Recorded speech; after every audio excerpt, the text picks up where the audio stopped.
You know what's more interesting than football, sex, beer, and cars is that there's been two significant occasions in the past few weeks whereby there seems to be an orchestrated effort to create a form of anti-Islam sentiment into the hearts of the average people.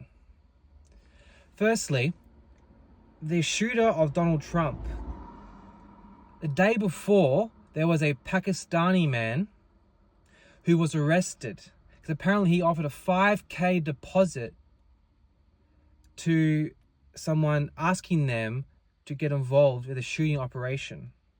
But they went straight to the authorities. Sorry.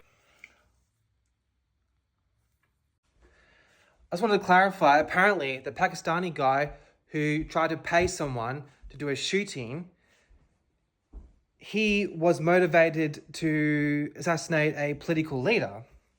And it's not very clear, but there is talk of a connection between that issue and the Donald Trump assassination. But also, it's just very, very peculiar that the United States Secret Service knew that there was a person who was arrested the day before in a potential plot to assassinate him. And then on the day, there was this lone gunman who was technically a savant, like idiot savant. He was apparently his IQ was like under 70, and you can tell that by his condition, his face. So the allegations that Donald Trump he posted the day after the shooting or whereabouts. Obviously, he's not perfect, and he said, "If I'm ever killed, Iran needs to be wiped off the face of the earth. Women, children, cats, dogs, dolphins, if they got an Iranian passport, take them out."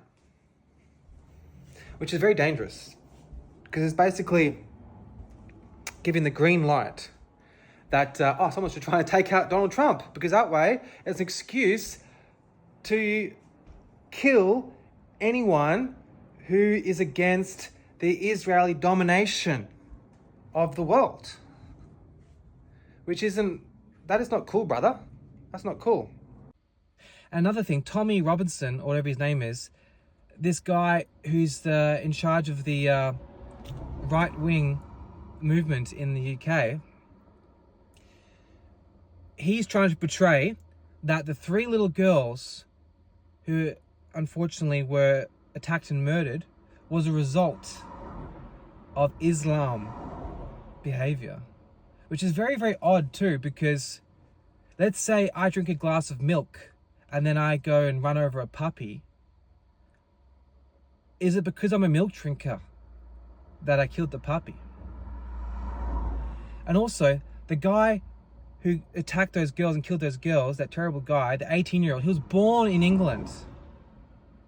His parents are immigrants from Africa, but he was born in England and he was not a Muslim man. And there are plenty of people who say America's a Christian country on paper, but a lot of people don't practice that. And people say, religion is the reason why people do these atrocious things. But just because they are correlated, just because someone perhaps comes from a nation that has religion, does not mean the reason why they did these atrocious things is because of their religion. It's like my example of the milk. I took that from that director from Psycho, Alfred Hitchcock, because he was accused of inspiring a murderer, because apparently the murderer in the United States in like the 50s watched one of his movies, went out and killed someone.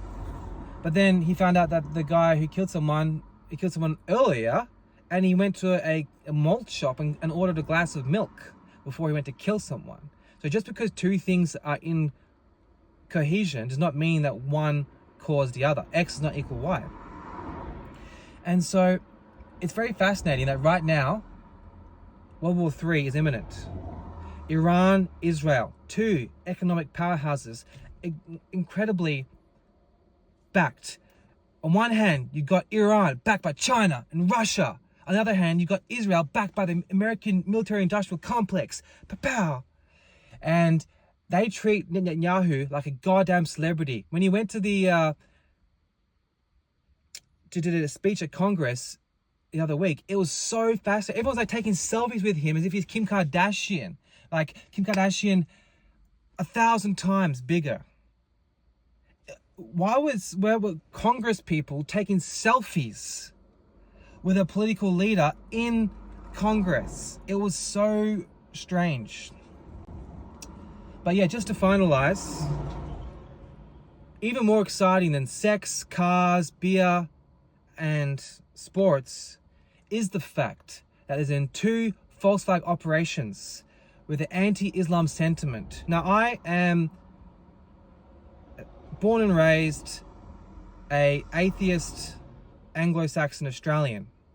I have developed Christian philosophies over the past few years, but that does not define me. And I also, there's a lot of dogma of the Christian church that I do not resonate with. And so I am not a, like, what do you call it? A supporter or employee of Islam. I actually get along with a lot of Muslim people, but I also am scared of some of them too, because they're different cultures. But also, I think that it's kind of so impressive that they can be mainly sober and not just fill their lives with sex and porn. And they feel shame over being toxic materialists. But I want to just, the point of this video is that just be mindful that the corporate Zionist media is trying to tell you that the reason why there have been problems with Trump and with the girls getting killed in UK is because of Muslims and Middle Easterners. Well, that's just my opinion anyway, and I'll leave it up to you to decide, because I just listen to podcasts and just have a chat. I'm open to experience. I'm open to discussion. I'm not an expert. I just like to have a chat. And we live in a world where a lot of us are very isolated. And so this video is one of the few ways I can communicate with people who have similar interests. I just want to finish this video by saying, check out this salmon. How good does this salmon look? I'm not gonna touch it with my bare hands. Look at that fat content in this salmon. Isn't that incredible? Look at that. I mean, I haven't tried crack before, but this looks better than crack. Look at that. I can't wait to go home to my 9-month pregnant wife and make a delicious lunch for her and then finish off my work for the day. Have a great day.